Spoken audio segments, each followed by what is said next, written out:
ကုတ်ကြီးပေါင်းလေပင်ကြီးပေါင်းဖြစ်နေတဲ့သူတွေရှိလားရှိလို့ရှိရင်ဒီဗီဒီယိုကိုအဆုံးထိကြည့်လိုက်ပါအားလုံးပဲမင်္ဂလာပါကျွန်တော်ကတော့ healthy lifestyle ကိုအဓိကကူညီပြီးပြသပေးနေတဲ့ personal trainer ပိုင်ဆိုးပဲဖြစ်ပါတယ်ခင်ဗျာလေပင်ကြီးပေါင်းကုတ်ကြီးပေါင်းကဘယ်လိုလူတွေမှာဖြစ်များလဲဆိုရင်ကျွန်တော်တို့ခေါင်းငုံရတဲ့လူတွေမှာပေါ့နော်ဖုန်းကြည့်ရဆိုလဲကျွန်တော်တို့လေပင်ကြီးကခေါင်းကြီးကငုံနေရတယ်ဒီနေရာတင်းလာတယ်နောက်တဲ့ကွန်ပျူတာရဲ့ laptop တွေတုံးနေဆိုရင်လည်းဒီလိုမျိုးပဲကျွန်တော်ရှေ့ကိုကုန်းနေရတယ်အထိုင်များတဲ့လူတွေမှာဆိုရင်လည်းကျွန်တော်တို့ခန္ဓာကိုယ်တောင်းတောင်းနေလို့မရဘူးလူလေးကြာအထိုင်နာကြာရင်လူလေးကိုင်းသွားတယ်ပေါ့ဂုတ်ကြီးပေါင်းဖြစ်နေတဲ့သူတယောက်ရဲ့ပုံစံလက္ခဏာလေးကိုပြောပြပါမယ်ဆိုတော့ကျွန်တော်တို့ forehead လေးဖြစ်နေမယ် rounded shoulder လေးဖြစ်နေမယ် and then ဒီဂုတ် Z ပိုးတွေပေါ့နော်ဂုတ်ပိုးတွေအလိုမောက်မောက်ကြီးဖြစ်နေလိမ့်မယ်ဆိုတော့ level လေးရဲ့ရှေ့ထွက်နေရဲ့လက်ပြင်လေးလည်းကုန်းကုန်းကန်းကန်းလေးဖြစ်နေမယ်ဒီမှာကြီးကမိုးမောက်နေရဆိုတော့ဂုတ်ကြီးပေါင်း level ကြီးပေါင်း Z ကြီးပေါင်းဖြစ်နိုင်ပါတယ်အဲ့ရမှာလည်းဒါကတော့နည်းနည်းလေးခြေနေဆိုးတဲ့ state ပေါ့နော်ဘာမှမဖြစ်ဘဲနဲ့လည်းဇက်ကြောတက်နေရဆိုရင်တော့ဒီဂုတ်ပိုးလေးကိုစမ်းကြည့်လိုက်ပေါ့နော်ကျွန်တော်ရဲ့ Z လေးဂုတ်လေးကိုစမ်းကြည့်လိုက်အရင်တင်းပြီးတော့ခဲပြီးတော့မာနေတယ်ဆိုလို့ရှိရင်တော့ဒါဆိုချင်းနေတိတ်မကောင်းဘူးစက်ကြောခဏခဏတက်တယ်ခေါင်းခဏခဏကိုက်တယ်ဆိုရင်ဂုတ်ကြီးပေါင်းလေမင်းကြီးပေါင်းတက်တာပြောင်းငင်းခြင်းကျွန်တော်အခုလုပ်ပြမယ့်လေ့ကျင့်ခန်းကိုလိုက်လုပ်ပါမန်လေးကမိတ်ဆွေတွေအတွက်ဆိုရင်တော့မန်လေးမှာကျွန်တော်တို့အတူတူ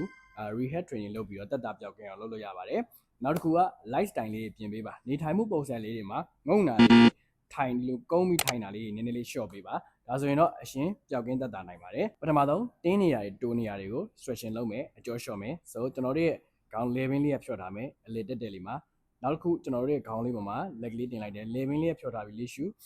လေမုတ်ထုတ်ပြီးတော့ဘေးလေးကို side flexion ဘေးလေးကိုဆောင်းလိုက်မယ်လေးရှူတယ်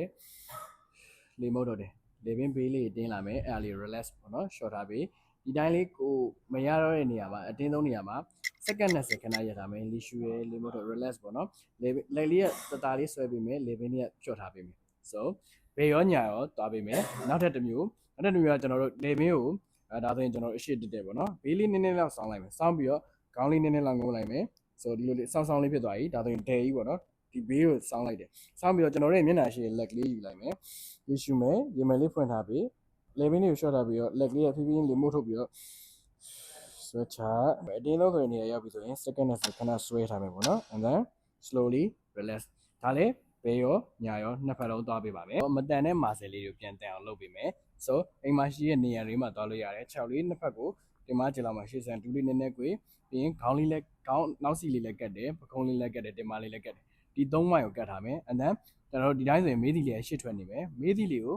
ဖိသွင်းတဲ့နေရာမှာရင်မယ်လေးပွင့်လာမယ် broad chest လေးဖြစ်လာမယ်နောက်ကဒီ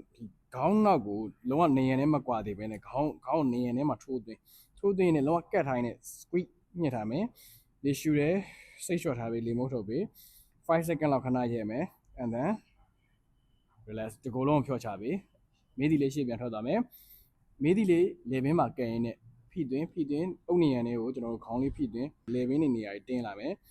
မေးသီးနဲ့လေပင်နဲ့ကတ်သွားရသလောက်ပဲတွေ့မှာနော်ဒီပခုံးကလေးလို့ကြုံမသွားသေးနဲ့ရေမလေးလည်းနည်းနည်းဖွင့်ပြီးအဲ့မှာ1 bite ထဲလေးရှူမယ်လေထုတ်တယ် and then 5 second ပြီးရင် relax ဒါလေး15ချိန်3ကြော့သွားပေးပါမယ်ကျွန်တော်နဲ့ rehab training လုပ်ချင်ပါကဆက်သွယ်လို့ရမယ့်လိပ်စာနဲ့ဖုန်းနံပါတ်ကို page ရဲ့ description မှာတင်ပေးထားပါမယ်အားလုံးပဲကျမ်းမာသောနေ့ရက်များကိုပိုင်ဆိုင်နိုင်ကြပါစေအားလုံးပဲဘိုင်ပါခင်ဗျာ